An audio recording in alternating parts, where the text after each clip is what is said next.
அந்த அறிக்கை சம்பந்தமாக வந்து விவாதங்கள் நடந்தது. அதில் வந்து விடயங்கள் வந்து முக்கியமாக பார்த்தீங்கன்னா உதாரணத்துக்கு சுற்றுலாத்துறையில் மொத்தம் 65 மில்லியனில் 9 மில்லியன் தான் செலவழிச்சிருக்கு. மிச்சம் 54 மில்லியன் 55 மில்லியன் வந்து செலவழிக்கல.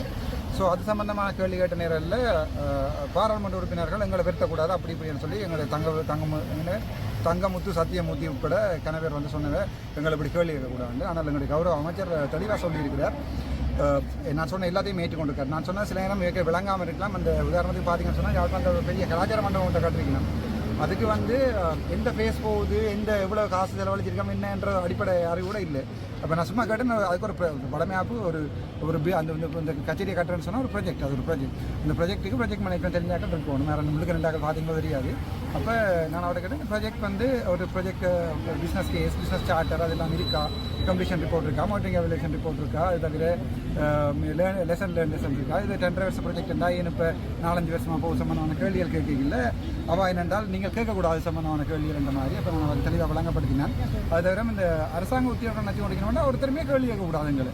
எங்களை யாருமே கேள்வி கேட்கக்கூடாது. நாங்கள் விரும்பின மாதிரி தான் செய்வோம் என்ற ஒரு அடிப்படை தோரணை அடிப்படையில் 2 பேர் கதைச்சார்.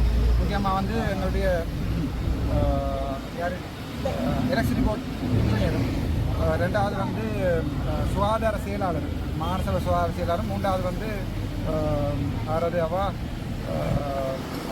அபிவிருத்தி அதிகார சபை நினைக்கிறேன். அந்த வீடியோ எடுத்து பார்த்தீங்கன்னா 3 பேருக்கும் தெளிவாக அமைச்சர் தெளிவாக சொல்லியிருக்கிறார். அர்ச்சனா கேட்குறது சரியான விஷயம். நீங்கள் பிள்ளையான ரிப்போர்ட் அடிச்சிருக்கீங்க, அடுத்த முறை வரைக்கும் ஃபுல் கம்ப்ளீஷன் ரிப்போர்ட்டையும் கண்டு வாங்கணும். அது என்னென்றால் இப்போ பொதுமக்கள் இதை வழங்கிக் கொள்ளணும் என்னென்றால்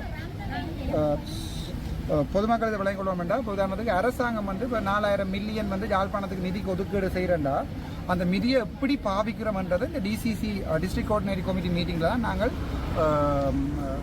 டிசைட் பண்ணுறது. அப்போ பார்க்கணும். இப்போ வேலை இல்லாமல் கிணவர் இருக்கணுமா, அல்லது வந்து ரோட்டு போடாமல் சனமெல்லாம் கஷ்டப்படுதா, அல்லது வந்து வீடுகள் இல்லாமல் சனமெல்லாம் ரோட்டில் கொட்டில்கள் இருக்குது. அதுதான் அடிப்படை தேவை. அதை விட்டு போட்டு இந்த பெரிய கலாச்சார மண்டபத்தை நாங்கள் கட்டுறாலும் ஒரு பெரிய யோசனமும் இல்லை. கலாச்சாரத்தை கட்டி கலாச்சாரத்தை செய்ய கூட சனத்துக்கு சாப்பிட்றது அடிப்படை தேவை, சாப்பாடு வருமானம் அதெல்லாம் பார்க்கணும். அப்போ நான் அந்த ப்ரொஜெக்டுகளை நான் திருப்பி கொண்டு வாங்கன்னு சொன்ன உடனே அவைக்கு வந்து பதட்டமாக போயிட்டு அது முழுக்க தேடப்படணும். அப்போ அவட கேட்டு நான் ஒரு ப்ரொஜெக்ட் மேனேஜ்மெண்ட்டு ஏர்லி ஸ்டேஜ் ஒரு ஸ்டேஜ் 5 இருக்குது. இனிஷியேஷன், பிளானிங், எக்ஸிக்யூஷன், அப்படி ஒரு 5 ஸ்டேஜ் இருக்குது. அப்போ அந்த 5 ஸ்டேஜையும் மாவட்ட கேட்க நாங்கள் எல்லாம் மாஸ்டர்ஸ் முடிச்சேன்னு சொன்னால் அப்போ நாங்கள் இந்த பேசிக் அந்த 5ஐயும் சொல்லுங்கன்னு சொல்லி இனிஷியேஷன், பிளானிங், கம்ப்ளீஷன் அப்படி 5 இருக்குது. அப்போ 5ஐயும் சொல்லுங்க. அது கூட சொல்ல இல்லாமல் நிற்கணும். என்றால் அரசாங்க அதிகாரிகள் நச்சு கொண்டிருக்கிறது என்னென்றால் நாங்கள் என்ன வேணுமென்றாலும் செய்வோம், யாரும் கேள்வி கேட்கிறார். கேள்வி கேட்டால் பிரச்சனை நிலைமை இருந்து. பட் இன்று முழுக்க கேள்விகளாக தான் இருந்தது. இந்த வீடியோ நீங்கள் லைவ் இதை போனதாங்க அதில் இருக்கிற நான் கழிச்ச விஷயங்கள் எடுத்து போடுங்க. அது தவிரவும் அடுத்த மீட்டிங்கில் அவ்வளோத்தையும் அதுக்குரிய நான் கேட்ட அவ்வளோத்தையும் கொண்டு வர சொல்லி கௌரவ அமைச்சர் சொல்லியிருக்கேன். நான் வந்து இது கேள்வி கேட்குறது ஏற்கனவே இருந்தவர்கள் கல்லர்கள் என்று பிடிப்பதற்காக இல்லை, விட்ட பிள்ளைகளில் இருந்து இனிமேல் பிள்ளை வராமல் முன்னுக்கு நடக்கணுன்ற தான் நான் யோசிக்கிறேன். ஆனால் அது விளங்காமல் ஒரு சில அரசாங்கம் நாங்கள் இவ்வளோ பெரிய அரசாங்க உத்தியோகத்தில் இருக்கிறோம், எங்களை கேள்வி கேட்கிறார், என்னோட எம்பி கேட்கலாம்ன்றதுக்குரிய பதிலை தெளிவாக கௌரவ அமைச்சர் சொல்லியிருக்கிறார். இல்லை கேட்டக்கூடிய அவ்வளோ பதிலோடையும் அடுத்த முறை வாங்குவோம்னு சொல்லி ஸோ அதை போடுவோம். மற்றது அந்த சமூகம் போன்ற 1-2 மீடியா மட்டும் உங்களுக்கு விட்டுருந்தாங்க. ஆனால் ஒரு சுயாதீன யூடியூபரை உங்களுக்கு விடையில அது சம்மந்தமாக நான் அடுத்த மீட்டிங்கில் கதைக்கிறேன். இப்போ 1-2 பேரை மட்டும் விடையணும்னு சொன்னால் ஏதோ ஒரு ரீசன் இருக்கும். அப்போ நீங்களும் அடுத்த முறை போகணும், உண்மைத்தன்மை வெளியால் வரணும்ன்ற சம்பந்தமாக மற்றது உங்களோட பேர் டீட்டெயிலையும் கொடுத்து அடுத்த டிசிசி மீட்டிங்கில் நீங்கள் நடக்கிற விஷயங்களை நீங்களும் சுயாதீனமாக எடுத்து போடுவோம்ன்ற சம்பந்தமாக நான் அமைச்சரோட கதைக்கிறேன். போதனா வைத்தியசாலையில் 170 அங்கே அதில் இருக்கிற நீங்கள் அவையோட கதைக்கலாம். 70 பேருக்கு வந்து 3 வருடமாக 5 மாத சம்பளம் உச்சபட்சமாக கொடுத்து வேலை வச்சிருந்துக்கணும். அது சம்பந்தமாக இவர் வந்து ரிட்டன் இதோட தான் நான் யாழ்ப்பாணம் வைத்தியசாலையில் நான் வடிவ போனால் போய் ரெக்கார்ட் பண்ணிக்கொண்டு தான் போனேன்.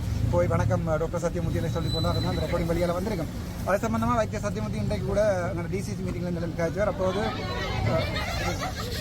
அப்போது தெளிவாக சொல்லியிருக்கிறார். என்னென்றால் கௌரவ அமைச்சர் சொல்லியிருக்காரு, இதை நாங்கள் பாராளுமன்றத்தில் போடுவோம். ஒரு விஷயத்தை சொல்ல விரும்புகிறேன்.